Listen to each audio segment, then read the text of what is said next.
데가 하시는 말씀에 야 우리 다들 이제 이민 가야 되지 않겠느냐 하는 농담을 하시는 거예요.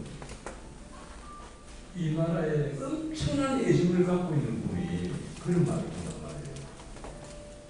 제가 오늘 서서 드리는 원고가 어제가 너무 많습니다. 제가 왜 어제가 많은 거냐면 저로 밤을 새워서 원고를 많이 쓰는 버릇이 있어가지고 오탈자가 굉장히 많습니다. 그래서 이 모두에 내가 그런 말씀을 드릴게요. 이게 요사이 정치학 교과서는 아마 하버드대 필립 레비츠키 교수 책을 가장 많이 볼 겁니다. 그 레비츠키 교수가 아주 재미있는 말을 했죠. 민주주의는 투표한 곳에서 무너진다. 이게 왜 그런 말을 했겠습니까? 현대 사회를 다들 좋아한 줄 알지만 이미 50년 전에 나온 얘기입니다. 이 데이비드 리스만이라는 시카고대 교수를 오래 했고 또 변호사를 하는 분인데 리스만의 한 말이 있죠. 현대인은 네임레스 로니크라우드 이름은 고독한 군중이다.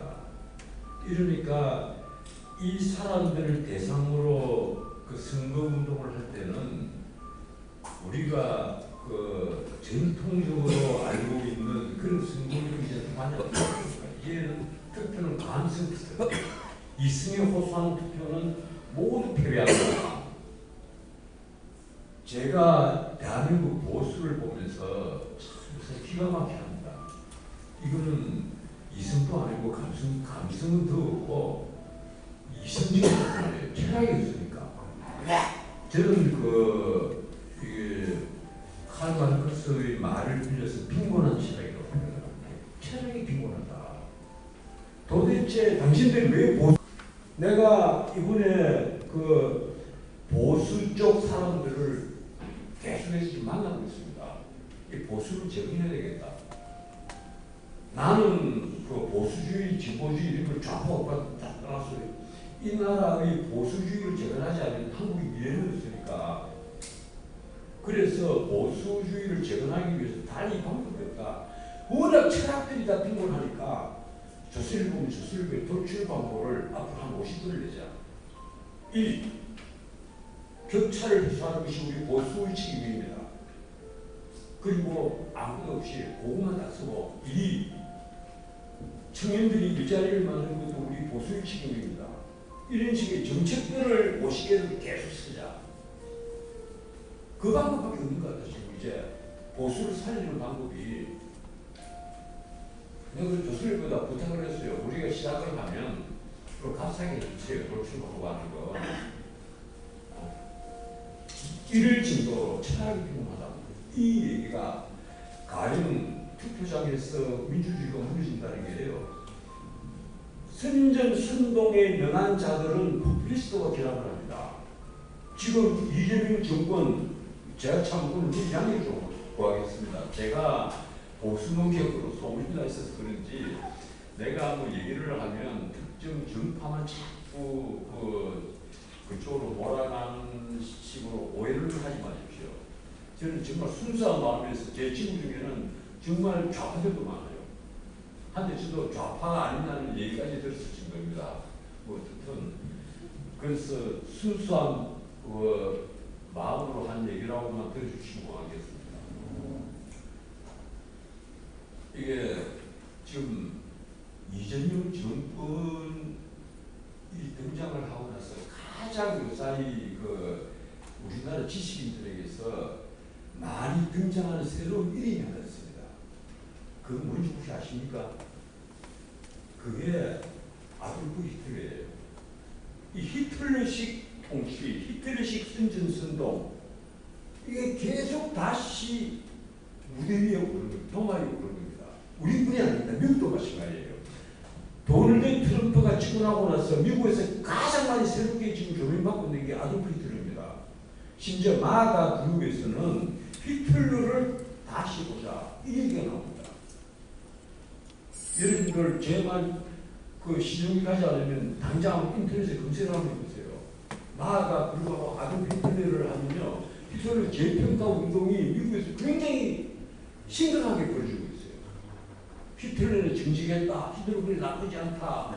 히틀러가 제가 그 오자가 좀 나가 있습니다. 히틀러의 선전선동술이 눈물과 불과 피 이겁니다. 그 얘기는 제가 한 얘기가 아니고 제3제국의 흥망이라는 책에도 나와 있고 또 칼포프가 한 얘기예요. 칼포프도 똑같이 얘기했어요.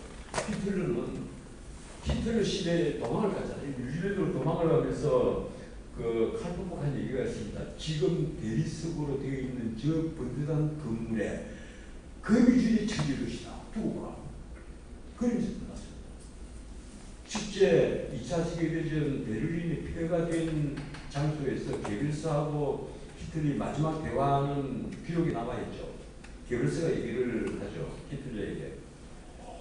총통각하 지금 이제 부서진 직을 하고 결국은 우리가 원하는 모습이 아니었습니까? 농담을 해요. 그 히틀러가 빙긋이 웃고 대답을 하지 않은 걸로 나옵니다.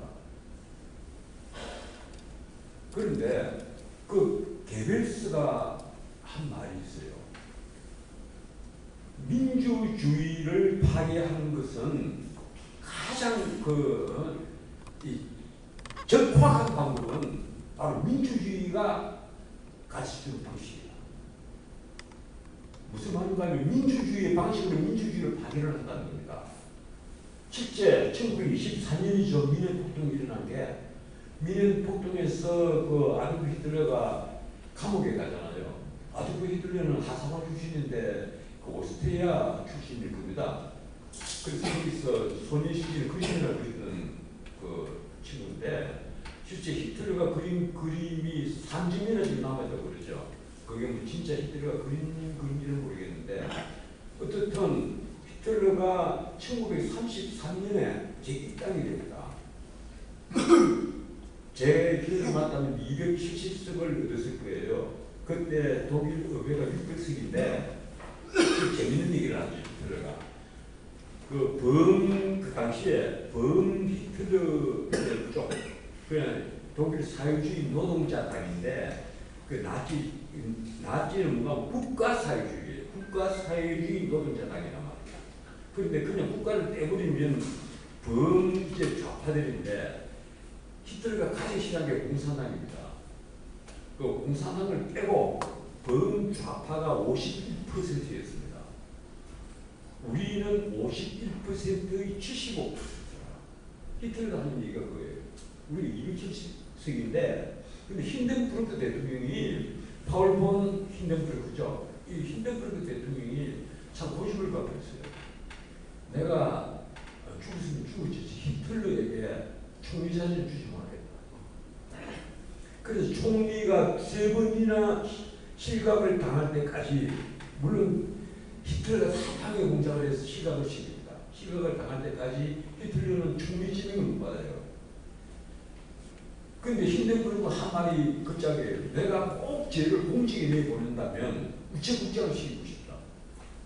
내 초상이 붙어있는 복도에다가 침을 발라서 붙이게. 실제 그 말이 기록이 되어 있습니다. 그런데 하수시 4번째는 히틀러를 총리 지명을 하지 않습니까? 총리 지명을 했는데 장관은 둘이밖에 안 줘요. 장관을 내무장관하고 무기수장관. 그런데 그 내무장관을 준 게 그게 무슨 일입니다. 내무장관이 실제로는 그 당시 바이마르 공화국에서 힘이 없는 장관이었는데 이 내무장관을 히틀러는 실제 이용을 합니다. 그리고 당시에 그 가장 넓은 지역이 그 프로이센이죠. 프로이센 지역의 내무장관을 자기 무기수장관의 괴링을 그대로 거기 내보내요. 그래서 이 독일 경찰들을 자기 휘하에 두고 무장을 시켜버립니다. 자, 권총을 다 집에서 무장을 시키잖아요. 그래서 불과 53일 만에 수권법이라는 걸 통과시킵니다. 그래서 정권을 주게 된 거예요. 아도프 히틀러 제3제국이 시작되는 겁니다. 이 신성 로마, 그 다음에 그 비스마르크 제국, 비스마르크가 있었던 그 이제 독일 제국, 그리고 세 번째가 이제 제3제국. 그 제3제국이라는 걸 건설을 했는데 그 개별스가 한 말이에요. 우리가 민주주의를 파괴하는 것은 아주 쉽다. 민주주의 방식이 있으니까. 나는 지금 이재명 정부가 들어와서 내가 연구하는 좀 다른 얘기를 하겠습니다. 왜 그런가? 어제 내가 너무 충격을 많이 받았으니까. 특별재판부가 아니고 이건 전담재판부, 내란 전담재판부를 발의했습니다. 이걸 우리가 어떻게 이해를 해야 합니까? 여러분들이 아무 대수롭지 않게 느껴진다면요, 그건 정말 오해십니다. 이거는 정말 심각한 문제예요. 우리 헌법을 뿌리부터 흔들어버리는 그런 법안입니다. 우선 내란죄라는 게요, 솔직히 말해서 제 은사님이 허영 교수님인데, 허영 교수님이 그 법률학계에서, 헌법학계에서 노벨상이라고 불리는 훔볼트상을 받으신 거예요. 내가 찾아뵈니까 하신 말씀이 그거예요. 첫 마디가, 야, 대통령이 비상대권을 행사했다고 해서 그걸 내란적으로 처벌하는 거 어떻게 생각해? 야, 말이 안 되죠. 이러면 그래. 말 안 된다고 한 사람이 네가 지금 처음이야. 말이 안 돼. 말이 안 돼, 이게. 그 노 교수께서 말이 안 된다. 그건 전제가 없다. 내가 비교 헌법학을 젊은 시절 공부를 했는데 그건 전제가 없다. 그래서 허영 교수님이 공개적으로 그 얘기를 몇 차례나 했죠. 문명국에서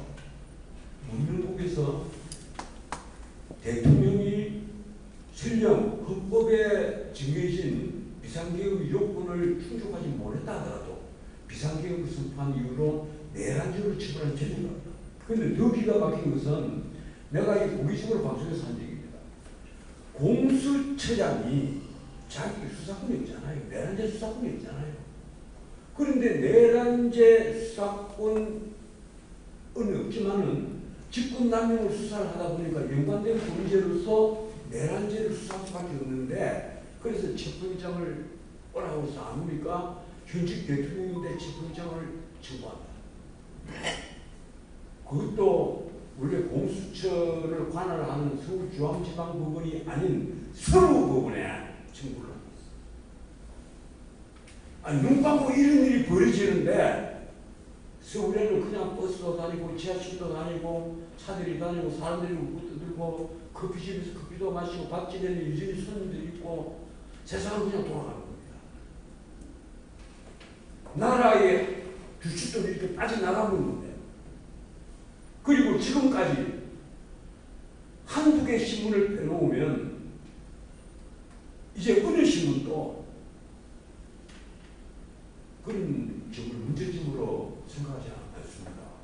어느 방송도 전혀 그게 문제있다고 보지 않습니다. 이거는 내가 김수영이라고 그러는, 제가 젊은 시절부터 시를 써서 저도 신춘문예를 2번이나 했는데, 김수영 선생님이 그런 얘기를 했잖아요. 풀을 잃었어요. 바람보다 먼저 들는 풀. 바람보다 먼저 들는 풀. 내가 이 대한민국의 법관놈들 바람보다 먼저 들는 풀 아니냐? 너희들이 어떻게 옛날 같으면 다 모자같이 썼습니다. 법제시키는 모자를. 너희들이 어떻게 법대 위에 그렇게 높게 앉아있는 놈들이 바람보다 먼저 들는 거냐?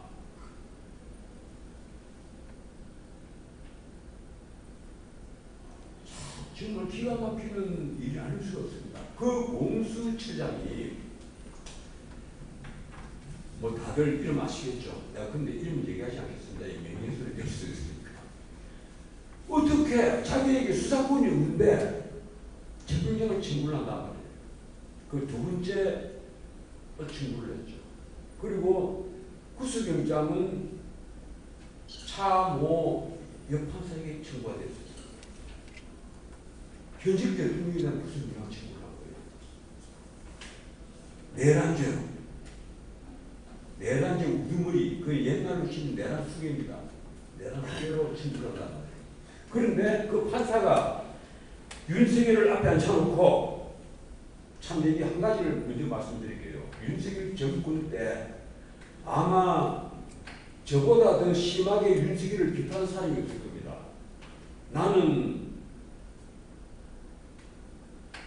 밥 먹을 기회가 몇 번 있었는데도 그거 거치도 안 갔습니다. 난 그럴 정도로 윤석열을 별로 좋아하지 않습니다. 왜냐하면 보수를 박근혜 정권 마지막에 보수를 괴멸시키면서 경제 공동체 그리고 묵시적 청탁이라는 회귀하고 이론을 내세워서 이재용을 뇌물죄로 구속을 시키고 박근혜를 뇌물죄로 구속을 시켰단 말이에요. 그리고 그게 놀랍게도 김명수 대법원에서, 김명수는 내 고등학교 5년 후배입니다. 그 김명수 대법원에서 그대로 전원합의체에서 대법원 판례로 만들어진 겁니다. 묵시적 청탁을 해도 뇌물죄가 성립할 수 있다. 그 교과서에는 전혀 그렇습니다. 청탁만은 명시적으로 뚜렷하게 입증이 돼야 돼요. 명백하게 입증이 돼야 되는데, 그런데도 묵시적 청탁을, 그래 성계의 편의를 봐주세요 하는 이심전심의 묵시적 청탁으로 뇌물죄가 성립되어 버린다. 그 사건을 수사를 하는 사람들이, 그리고 삼성그룹을 그 박근혜 특검이 아니라 삼성특검이라고 불릴 정도로 삼성그룹을 이자듯이 뒤져서 결국은 얼마나 괴롭힌 겁니까? 이 삼성을 거의, 이 삼성이 만약에 뿌리가 단단하지 않았으면 아니 망했을 거예요. 거기에 이재용만 구속된 게 아니잖아요. 장충기가 구속 다 시켰잖아요. 삼성을 움직이는 핵심 최지성 장충기까지 구속 다 시켰단 말이에요. 뿌리를 완전 뽑아버린 거예요. 나 삼성그룹이 지금 저렇게 살아있는 것도 대단하다고 생각합니다. 내가 저 전화기 펼치는 거 있잖아요. 그걸 내가 삼성 사장단 회의에서 2013년이에요. 이전부터 다 앉아있는 사장단 회의에서 제가 제안을 한 겁니다. 이 전화기를 앞으로 이렇게 보면 많이 문제 좀 쓰시라고 이 펼쳐갖고 이 WPC 안 입고 다니게 좀 합시다. 그랬더니만 삼성에서 그거 참 괜찮은 아이디어다. 이래서 저 전화기가 지금 폴더폰 그래서 나온 겁니다. 그래서 나는 그 삼성의 그 아이디어맨들을 삼성 사장단이 그때 53분에서 53분이었는데 그 53분들이 정말 날 대단하다고 봐요. 그 공투스력에 나와서 이렇게 다 보여가지고 그 삼성그룹에서 이제 강의를 하는데 제가 거기 나와서 뭐 되는 말 안 되는 말 딱 넓힙니다. 그런데 그걸 아이디어로 하나 드시죠. 그 어떻든 그 박영수 특검에서 윤석열, 한동훈 그리고 이복현 이 세 수사라인들이 삼성을 이자듯이 털지 않습니까? 그건요 대한민국으로 치면 적어도 내 판단이 맞다면 내 계산이 맞다면 한국이 더 커질 수 있는 걸 5%를 쳐버렸다. 지금 그렇게 봅니다. 나중에 19개 범죄가 전부 다 무죄가 다 나왔을 때 내가 YTN 나중에 나서 그런 얘기를 했어요. 너희들 석고대죄해라. 지금 윤석열, 한동훈, 이복현 세 사람은 석고대죄해라. 근데 이복현을 그날 정말 석고대죄를 했어요. 기자들한테 정말 죄송하다. 내가 수사를 한 실무자였는데 내가 잘못한 것 같다. 죄송하다. 당사자들에게 정말 죄송하다. 그 얘기를 이복현을 했어요. 9년 동안이나 시달렸으니까. 생각해보세요. 일주일에 한 번씩 재판을 하는 왜 갔어야 했습니까? 명색이 재벌 회장이. 그리고 장충기도 최지석도 그 두 분이 모두 다 감옥에 있을 때 어머니가 다 돌아가셨어요. 얼마나 한이 맺히겠어요. 아마 그건 당해보지 않은 사람은 모를 겁니다. 그런 수사를 했는데 그 수사가 아까 말씀드린 대로 하는가 하면 뇌물죄를 하는데 이게 박근혜와 최순실은 경제 공동체다. 그런데 뇌물을 최순실이 준 것도 아니에요.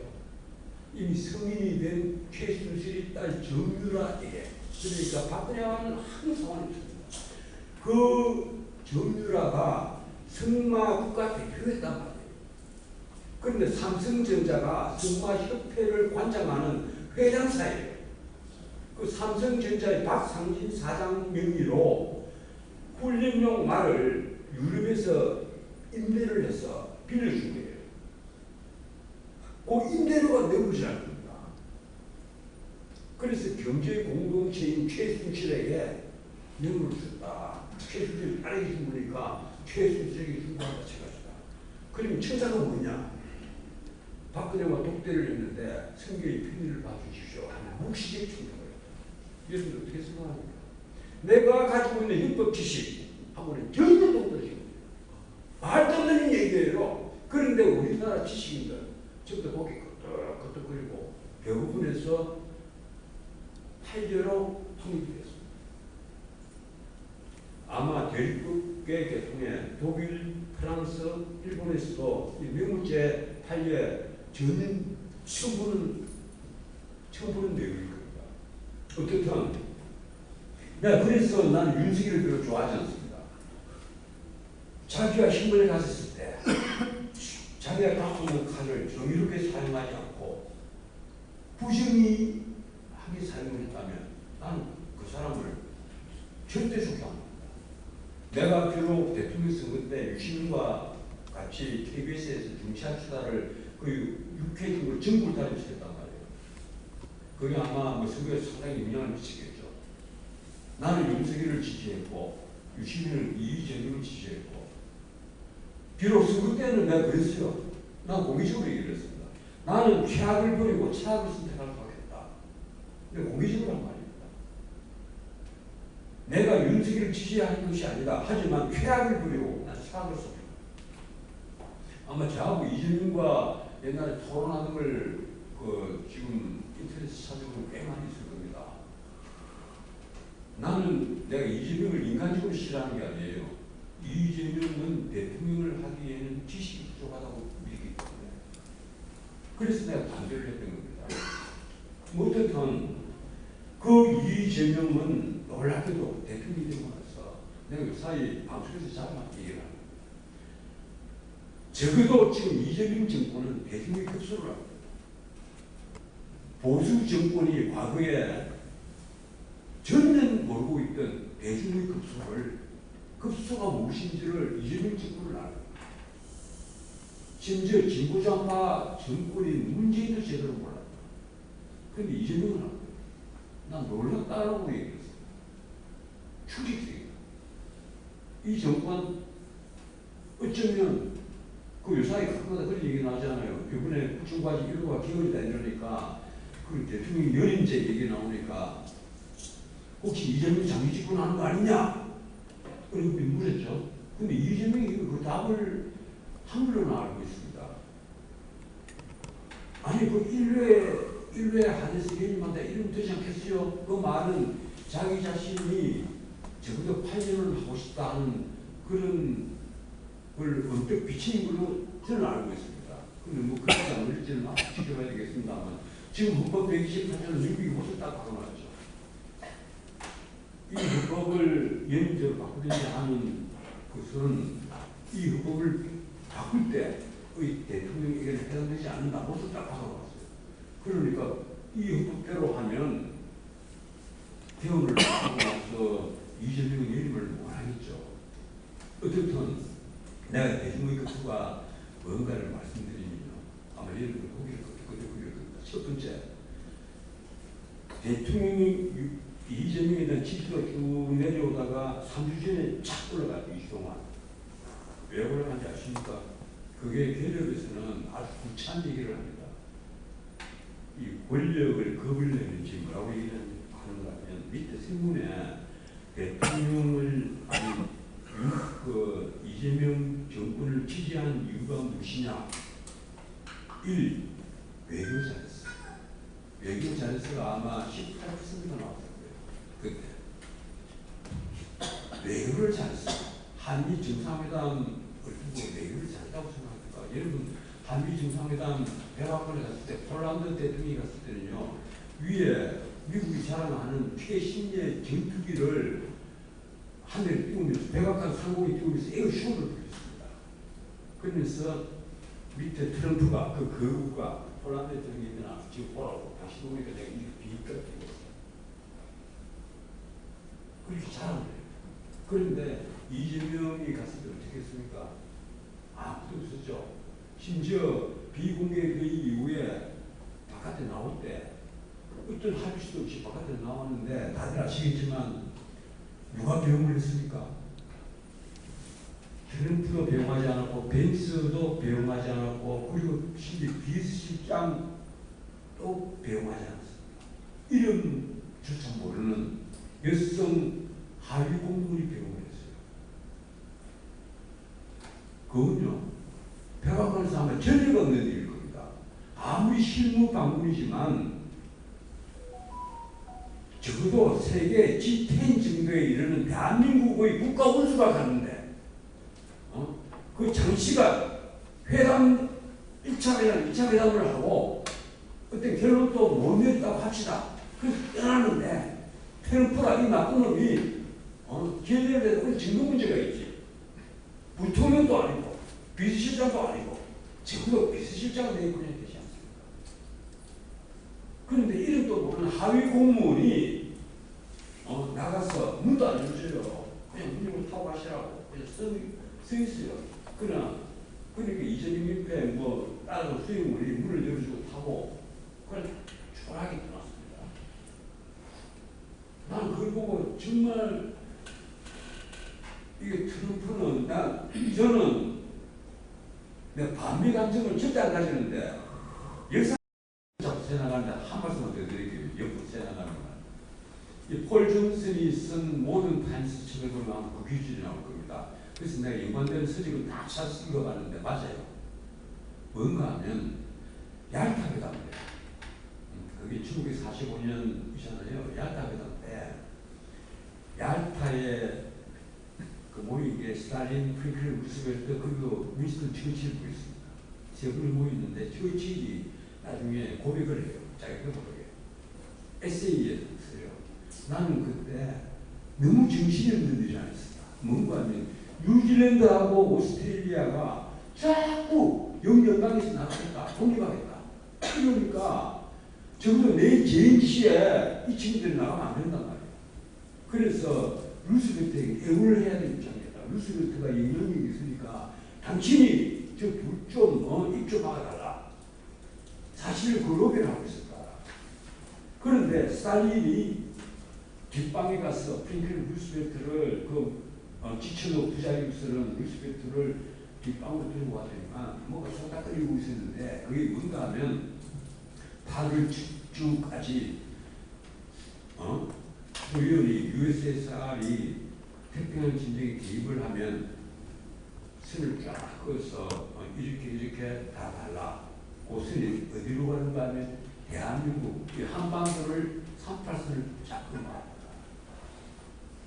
근데 그걸 알고 자기가 뭔가 개입을 하고 싶었는데 워낙 뉴질랜드 호주들이 신경을 쓴다고 자기가 루스벨트에게 말을 하잖아. 근데 루스벨트는 처칠이 그때 아주 재밌는 얘기를 합니다. 그게 폴 존슨이 그 모든 타임스에 정확히 기록을 해놓아요. 뭐라고 쓰는가 하면 루스벨트는 동북아에 대해서 전혀 모르고 있었던 그냥 귀족 출신의 젊은 시절 때 호남아에 불과했다.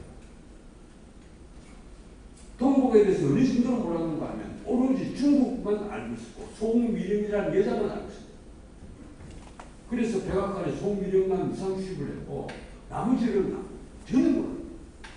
특히 한반도가 어디 붙어 있고 거기에 한반도 역사가 어떤지 전혀 알지를 못했다. 그러니까 스탈린이 쫙 끌어서 38선 이국인을 우리가 가라. 이러니까 루스벨트는 별거리 대수롭지 않겠어요. 어떻습니까? 그 말을 듣는 순간에 분하지 않습니까? 저는 정말 분해요. 그리고 8.15 광복이 되었을 때 소련군이 먼저 내려옵니다. 서울까지 내려왔잖아요. 소련군이. 그리고 미군은 9월달 돼야 들어옵니다. 그 기록을 보면요. 그 미국은 한반도 자체를 대수롭지 않겠습니까? 그런데 나중에 전쟁이 벌어졌을 때 트루만이 우리를 구한 건 맞습니다. 과연 우리가 미국에 얼마나 감사해야 될지 모르겠는데 그 미국의 지금 트럼프가 이번에 조지아주에 구금 사태를 벌였잖아요.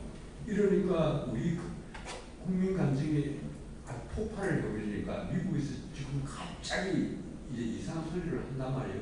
그런데 트럼프가 요구하는 그거예요. 다들 아시겠지만 3,500억 달러, 5천 달러가 아닙니다. 우리가 더 투자하면 1,500달러로 훅 들어가 버렸어요, 지금. 그 제가 어제 또 그 월스트리트 저널 그걸 내가 다 살펴봤는데 3,500억 달러를 직접적으로 경제안보기금에 넣어달라.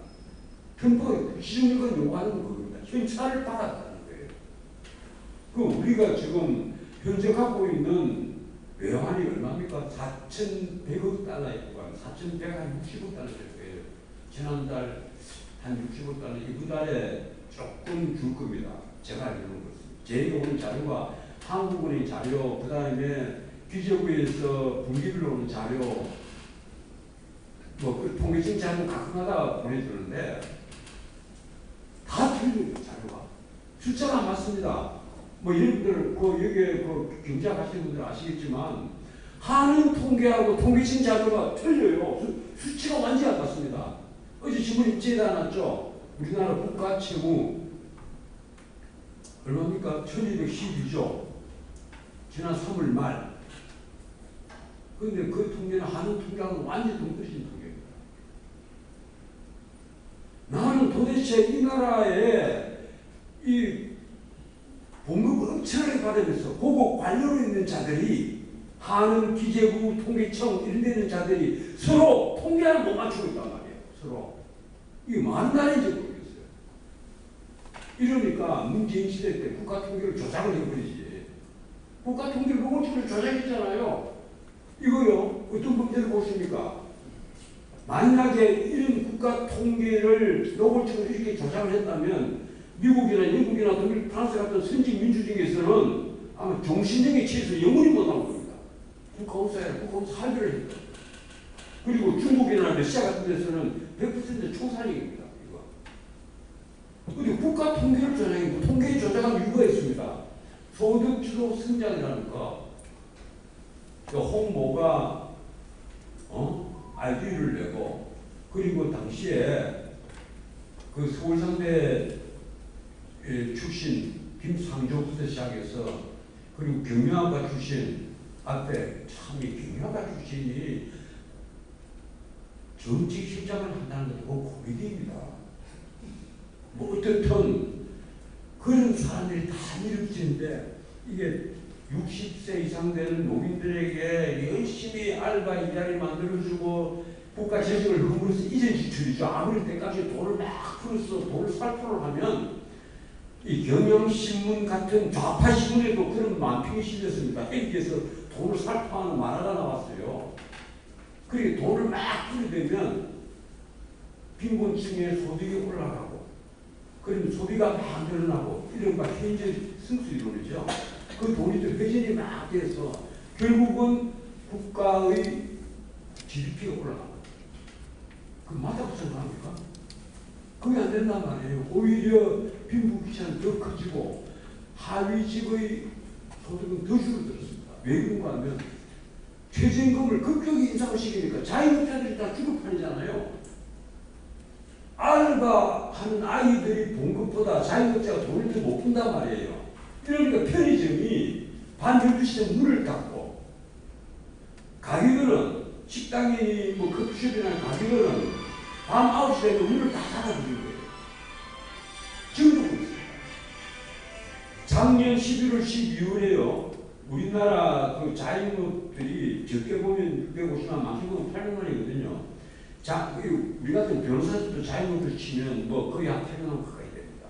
근데 자영업에 작년 11월, 12월에 벼만 하더라도 27만, 그것도 또 통계청 자료는 27만인데 한은에서 나온 자료는 22만이래요.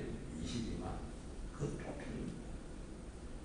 뭐 어디까지 자영업으로 봐서 그렇게 했는지 모르겠는데 어떻든 자영업들의 평균이 엄청나게 높아요. 지금 이 최근에 나온 자료를 보면요, 이 기가 막히는 게 우리나라에서 지금 은행 빚을 못 갚는 연체자들 중에 60대가 갑자기 막 늘어나거든요. 특히 자영업자들 60대, 그게 16만 명입니다. 최근에 확 늘어났어. 16만 명이에요. 그 사람들이 다 어떤 분들이에요. 퇴직을 해서 퇴직금으로 뭐 조금 좀 풍성히 먹고 살까 싶어서 편의점을 차리거나 식당을 차리거나 커피숍을 차리거나 치킨집을 차리거나 아니면 세탁소를 차리거나 이런 사람들이에요. 그 사람들이 문을 닫는단 말이에요. 그리고 빚을 져요. 빚을 져서 빚을 못 갚아요. 지금. 여러분들 신문에 보면 서울의 1인 가구가 굉장히 늘어나고 그 중에 노인들 1인 가구가 엄청나게 늘어난다. 그 대수를 짜는 보시죠. 대수를 짜는 게 아니에요. 왜 노인들 1인 가구 늘어나겠어요? 경제적으로 무너져 버리니까 노인 1인 가구 늘어나는 겁니다. 황혼 이혼이 왜 늘어나겠어요? 경제적으로 무너지니까 그런 거예요. 그걸 모르면 원인을 모르니까 뭐 대수롭지 않은 그냥 사회의 하나의 풍조구나 그렇게 생각하는데 그게 아니라 말이에요. 문제는 노인 빈곤 인구가 점차로 늘어나는 겁니다. 노인 빈곤 인구가. 내가 아까 소득주도 성장 통계 조작을 얘기를 하다 이 얘기까지 왔는데 여기서 윤석열 정부가 헤어나지를 못했어요. 윤석열 정부도. 내가 그래서 윤석열 보고 참 답답하다는 거예요. 지금 이재명은 하는 거 한번 보세요. 대중의 급수를 아까 알고 있다고 그랬죠. 첫 번째, 민생 회복 기금 다 이래서 전 국민의 기분 나쁘지 않게 전 국민의 15만원씩 다 줘. 그 다음에 빈곤한 사람 10만원씩 더 얹어줘. 그리고 더 해서 50만원까지 주시오. 제가 화가 나서 주도받았어요. 원래 지난번에는 민생기금 안 받았는데 양심이 있어서 안 받았는데 이거는 내가 받았습니다. 하도 화가 나서. 나도 좀 써야 되겠다. 그런데 그 때문에 지지도가 딱 내려오다가 추락을 하다가 탁 튕겨 올라갔습니다. 다시 63. 갤럽은 63. MBS 지표조사죠. 그게 이제 엠브레인 퍼블릭 코리아 한국 리서치 뭐 이렇게 해서 한 4개 회사가 하는 건데 그거는 64 이렇게 튕겨 올라갔어요. 그리고 다시 또 내려왔습니다. 다시 또 내려와요.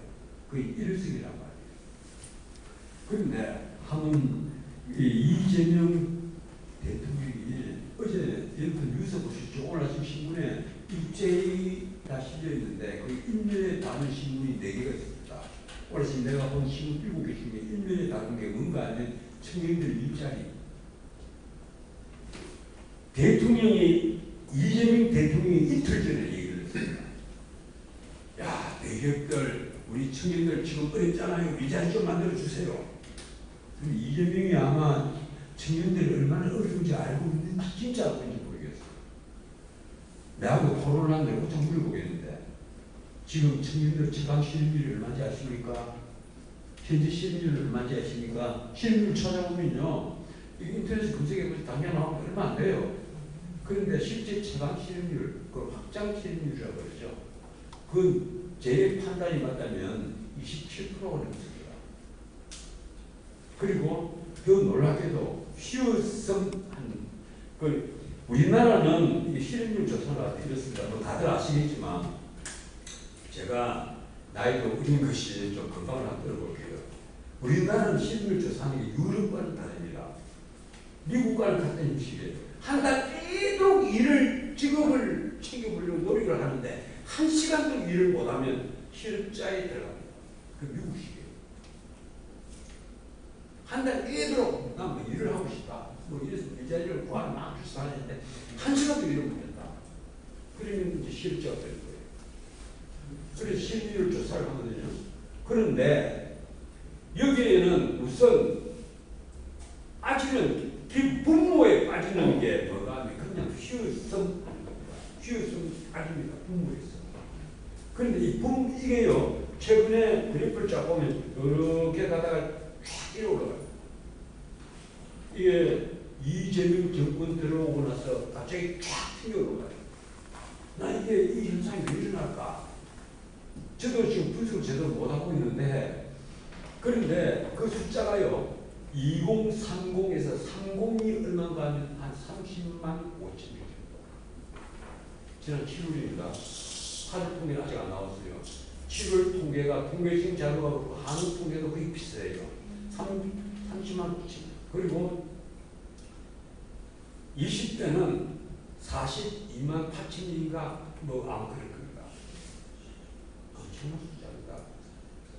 그건요, 처음부터 나는 일하고는 상관이 좀 묻지마. 거기에는 공부하는 학생이라든가 군대 가 있다거나 아니면 이런 사람들 다 빠지고 기본적으로 빠지가 있습니다. 그거 말고 일을 해야 될 친구 중에서 솔직히 말해서 실질 조사를 나오니까 참 비슷했단 말이에요. 내가 일을 하려고 일을 했는데 나는 직장을 못 구했어요. 이 말은 하기 싫은 거예요. 그러니까 뭐라고 응답을 하는가 하면 그냥 쉬어서 이렇게 응답을 해요. 그런데 이 청년들이 지금 기업들이요, 올 5월까지만 하더라도 앙케이트 조사를 하면 지금 신규 직원을 청년들 2030을 뽑겠다는 회사는 20개 회사 중에 20대 그룹 안에 딱 한 개가 있었습니다. 그런데 포스코 하라고 되어 있습니다.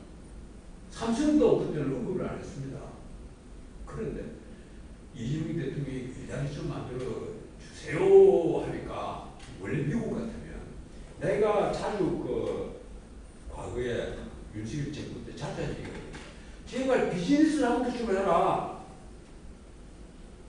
비밀리에 독대를 하면 또 묵시적 청탁을 했다는 그런 말이 나오니까 제발 비즈니스를 한번 해라. 기업체 회장들 한 10명들 모아놓고 밥 먹으면서 정부에서 도와줄 거 뭐가 있는지 물어보고, 그리고 정부가 원하는 거 청년들 일자리 좀 만들어 달라고 부탁을 해라.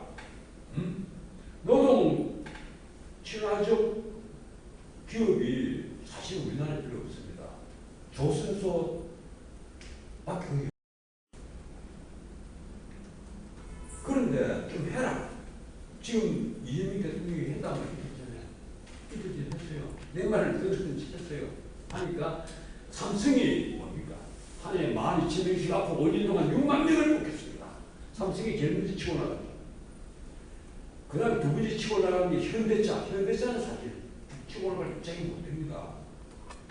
전기차 만들면서 과거처럼 트랜스미션이라든가 엔진 파트가 자꾸 줄어들잖아요. 그걸로 직원들을 줄여야 될 판이에요, 현대차는. 근데 현대차도 아주 쫄아가고, 우리도 1년에 8,000명 만들겠습니다. 그 다음에 SK는 요새 젊은이들이 순망의 회사죠.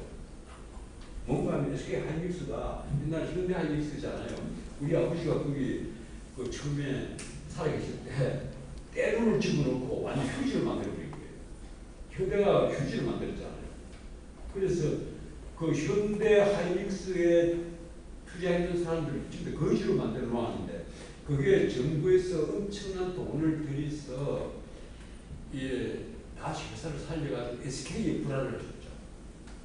근데 SK 최태훈이 그걸 잘했어요.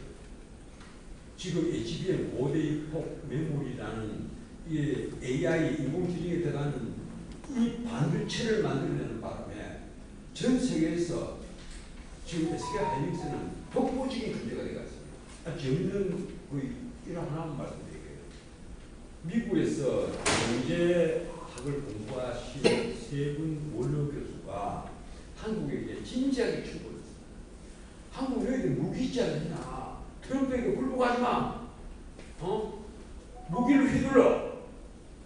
무슨 무게인데 이러니까 SK 하이닉스 갖고 있는 고대익풍 메모리 그걸 삼성도 만들잖아. 고대익풍 메모리 HBM 그 앞으로 6세대, 7세대, 8세대, 9세대, 10세대까지 너희들이 다 독점을 할 건데 그 없으면 미국의 빅테크 7개 회사 꼼짝을 못해. 그게 문 닫아야 돼. 우선 대만에 있는 TSMC 그것도 문 닫아야 돼. 너희들이 가자를 잡고 있는 거야.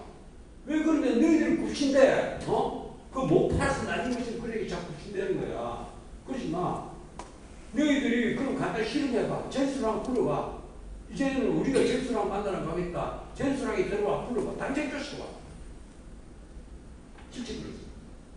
고대익풍 메모리 HBM은 SK 하이닉스가 물론 가이스트 교수하고 서울대 교수가 다 연구랑 바탕이 됐어요.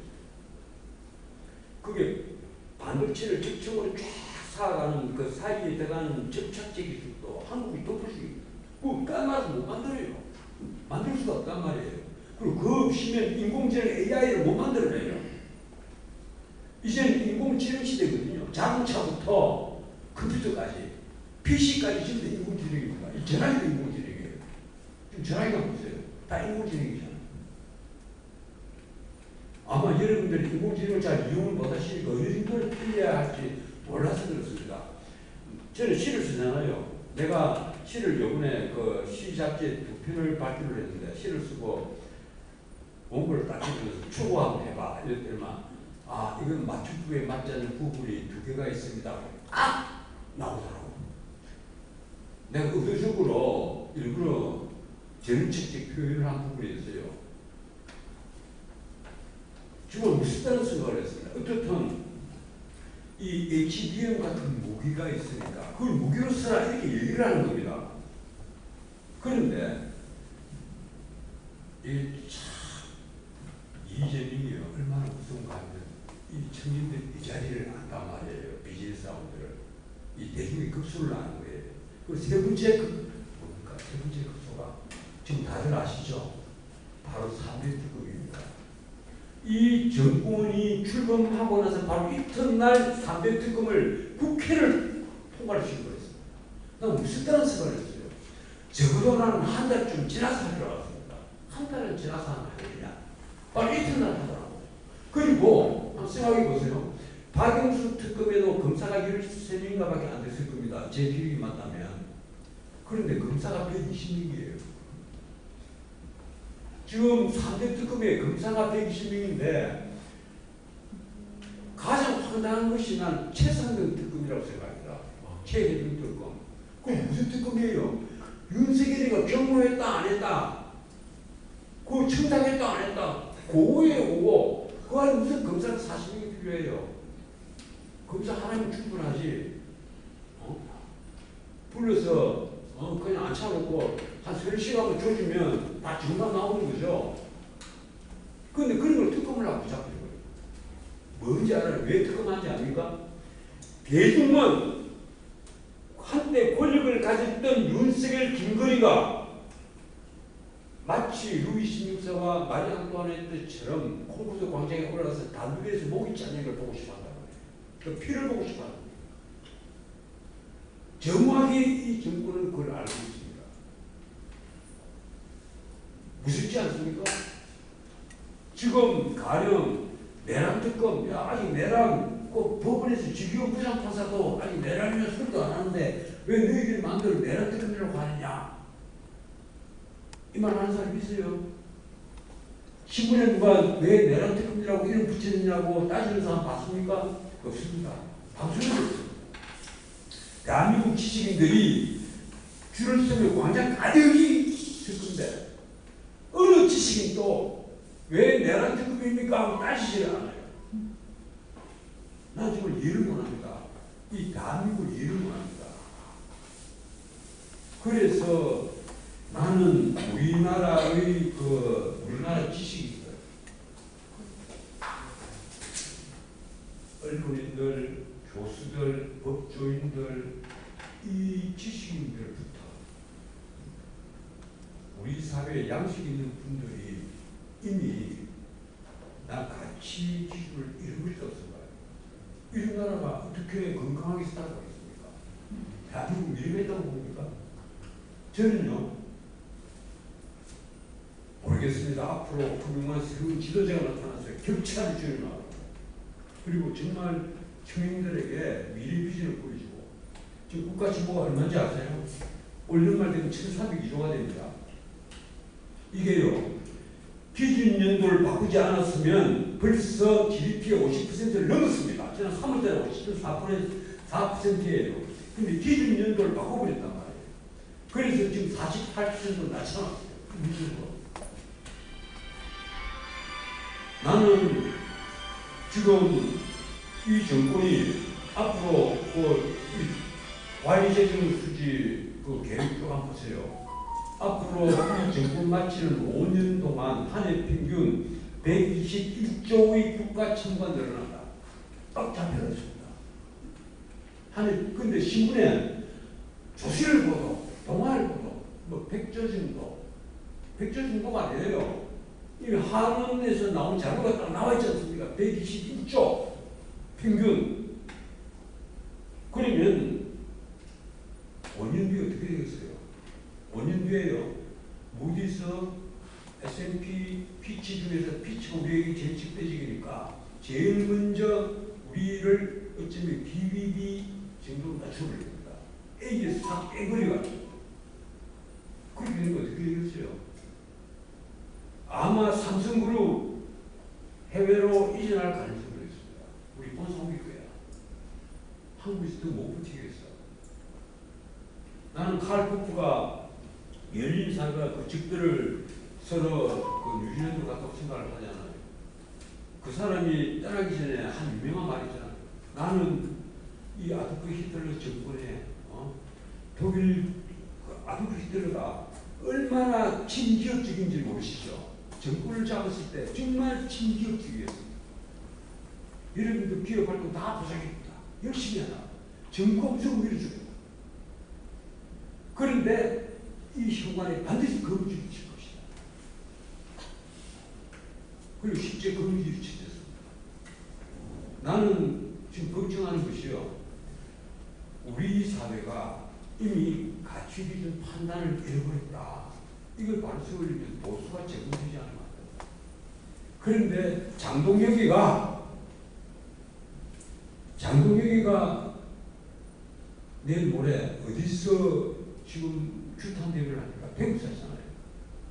내가 그래서 어제 밤에 한밤중에 새벽 1시에 유튜브를 찍었는데 내가 한마디 했어요. 내 미친놈아, 왜 배국사느냐?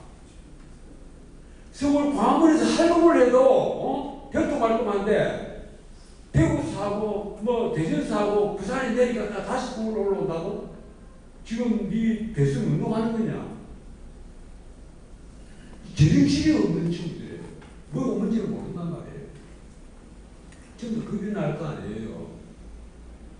권성동이 구속됐죠. 지금 특검에 입건이 돼서 출국 금지된 게 윤상현이부터 시작해서 줄줄이 쫙 있잖아요. 나경원이는 지금 징역 2년 부여받았습니다. 그 빠루를 들고 문턱을 했다고 빠루 들고 있을 것 때문에. 그 빠루는 원래 민주당이 갖고 온 거잖아요. 그럼 민주당도 처벌해야지 똑같이. 그 나경원이에게 징역 2년 부여했어요. 그리고 추미애가 법사위원장을 하면서 육선 우리 법사위원장을 하면서 나경원이 간사, 우리 국민의힘에서 이 사람 간사로 한다고 그 당연히 받아줘야 되는 거 아니에요? 그런데 그걸 표결하겠습니다. 이래갖고 표결하는 장소 만들어 놓고 박지구에서 쫙 써서 투표를 했는데 10명이 투표했는데 10명 다 표가 나왔습니다. 간사 스님은 부결되었습니다. 이거 장난치는 겁니까? 이런 나라가 과연 건강하다고 생각하세요?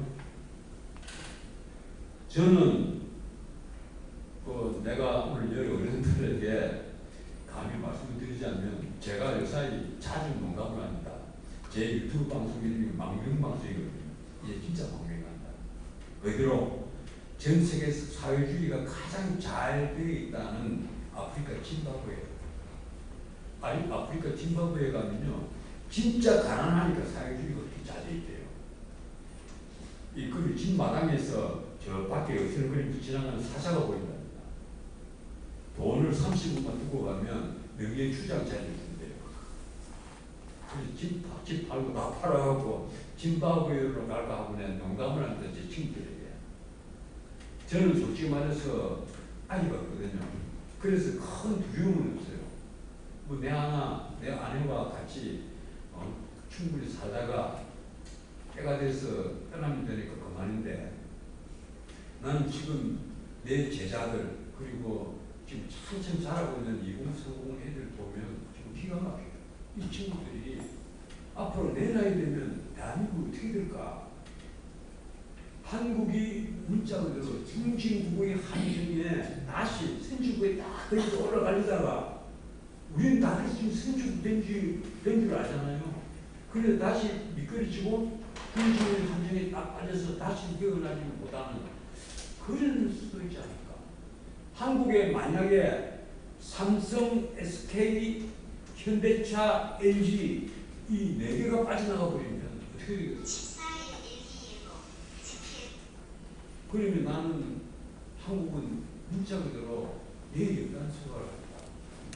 하여튼 그래도 저는 오늘도 지금 용기를 가지고 삽니다. 오늘 그리고 이 제 보내드린 원고는 원래 뒤에 경제 부분이 있었는데 이 편집하시는 분이 몇 분일까 이러면서 밤새고 있었는데 그래서 싹 빼버렸어요.